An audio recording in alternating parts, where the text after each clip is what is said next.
Assalamu alaikum warahmatullahi wabarakatuh. To masu kallo ku bani ku ga yadda kasuwa ke ci a nan garin da nake a nan garin Kamaru. Nan da cikin kasuwan ne yadda nake viewing ɗinsa daga sama. Ga ta nan da a shimfiɗe kasuwan ne gaba ɗinta haka. Can kuma gari ne ga ta nan a shimfiɗe. Sunan garin da ya garin Mayo da kun san kuma akwai amana tsakanin mu da nama. Nan kuma mai nama yana nuna nan da kilo suke aiki. Ga kilon nan yadda idan ka saka wannan ka saka nama kuma bangaren cin ka danne shi to hakan ne ya kai kilo. Ga masu yanka suna ta yanka kun san akwai amana daga shawiyan ga mutanen mu na Niger suna ta fafatawa. To Kamaru dai akwai su da kifi kun san da ruwa ga kifi bushashe. Nan kuma ɗanyen kifin ne gashi ne kuna ganin su mutumi na ga sunan manya duk wannan girman su 500 ake 500 1000 na sunan mu kuma 2000 ne da wani yan kai da kuma 1000 da wani abu ni ma nace ba za a bar ni a baya ba kamar yadda na haska su ne ma dole haska ni. Nan kuma na kawo muku inda ake gasawa gashashin kifi kenan kamar da Allahu akbar ta sha gashi mutumi na malam Muhammad Nigeria ka gani ta sha kaya ta sha girki sai dai kuɗi. Ga wutan da suke gasawa da shi gawai kenan ga kuma kayan aiki komai da komai yaji magi menene wani tarkacin da ba abin da babu kashin tana ce hai mutane na.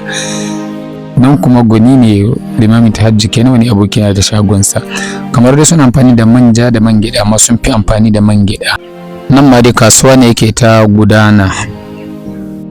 Wannan ne ba sai na ga muku sabulun kamar wanda kamfanin sa kamar kai sabulu mai kumfa kenan. Dan kuma dan mu ne Abba yana fama da kasuwancin sa shi ma ga nan bangaren masu gonjo. Imina mai gonjo shi muka tattafa ce shi ma fa sai an dauke sa nace to sai ya biya ce wallahi ƙarya nace to ya yace ya ne da bude mai nace to a sai ka ga wani mai sai da Qur'ani shi ma yace ba za a bar sa ba za a bar yara a baya ba insha Allah ba. Nan kuma cikin kasuwa ne da yake gudanar da harka ga mutumi nan amma a cakeke ya caku ba kaɗan ba. Ina ogan wani na sake aiki ga ogana sanda bori kenan mawaƙin nan na fulatanci na garin Kamaru da shine sanadiyar na zuwa Kamaru mafi su bala falla ba ta lafiya Allah saka da alkhairi. Na shagon wani abokina gashi na fagen daga yana fama da aiki shi ma malam Nuru mutumin Gembo. Ga wani ogan nan da muke ci tare mu kwana tare Alhaji Hayatu kenan Allah saka da alkhairi oga Hayatu. Masu MTN sun ce ba za a bar su a baya ba a dauke su da MTN Everywhere goni.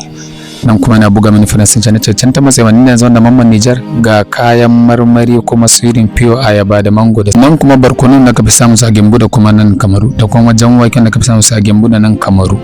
Nan kuma shi ma wani miya ne wanda ake sunansa kontom shi ma ba fiye samun sa arewacin Najeriya ba sai Mambila Plateau da kuma nan Kamaru.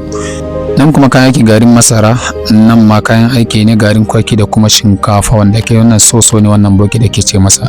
Nan kuma bamborom ne da kuma dam da sauransu wanda shi ma ba cika samun sa ba sai a tanan da kuma Mambila.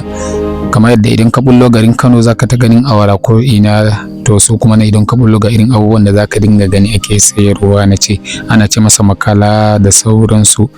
Ina masu harkan zuma nan gari yana da cikin garin da ake samun zuma sosai kuma masu kyau sosai nan Kamaru. Wannan sunansa Jauro-Yoli shi ma dila ne na harkan zuma duk wanda yake bukata zai tuntuma na wasabin ba na wannan yawa insha Allah zan mako gada duk inda kake kai kuma wannan shine karshen abin da na iya kawo muku a nan Kamaru inda nake insha Allah sai bidiyo na gaba kar ku manta da yin follow da like da subscribe to channel mai suna Palace Pie TV.